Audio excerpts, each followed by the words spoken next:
Seni olib kelganimga 5 oy bo'ldi. Seni o'rningga qo'yganimda undan ko'ra zo'r semirardi. O'zi shunday yoshdagi buzoqlarga yaxshi o'sish uchun kunjara bergan yaxshimi yoki kepak? Bering Jamshid aka, nima siz bu buzoqlarni tabakaga tayyorlayapsizmi? Kunjarani bo'rdoq buqaga beriladi. Mana shunaqa yosh buzoqlarga yaxshi o'sish uchun qanday ozuqa berilishi qiziq bo'lsa, buni sizlarga hozir ko'rsatamiz.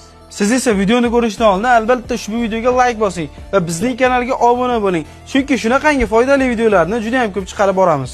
O'sish yoshidagi buzoqlarga ko'rib turganingizdek ko'pchilik kunjara qo'shishadi ozuqasiga. Bu umuman kerak emas. O'sish uchun organizmga kalsiy hamda oqsil kerak bo'ladi. Kalsiyni esa arpa yormasidan, oqsilni esa jo'xori yormasidan olinadi. Arpa yormasi bilan jo'xori yormasini silosga aralashtirgan holda kunda 2 mahal beriladi.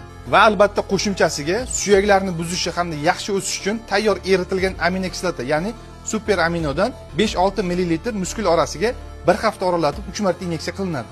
Va buzoqlarni o'smay qolishiga eng asosiy sabab bo'lgan ichak askaridasi. Buni albendazol yoki ivermektin bilan tushirib bo'lmaydi. Buni tushirish uchun immunoparazitandan 0,5 ml muskul orasiga inyeksiya qilinadi va ikkinchi, uchinchi inyeksiyada 0,5 mg dan ko'tarib boriladi. Teri osti hamda teri usti parazitlardan tozalash uchun ivermektindan teri ostiga bu ham bir hafta oralatib 3 marta inyeksiya qilinadi. Aytilingan ozuqalarni xuddi mana shunday tartibda buzoqlaringizga beradigan bo'lsangiz va ko'rsatilgan preparatlardan ko'rsatilgandek va aytilgandek foydalansangiz, buzoqlaringizda zo'r natija berganini o'zingiz ko'rasiz. Va bu videoni mana shunaqa buzoq o'smay qolgan, buzog'i qo'yga o'xshab qolgan do'stlaringizga jo'natib qo'ying.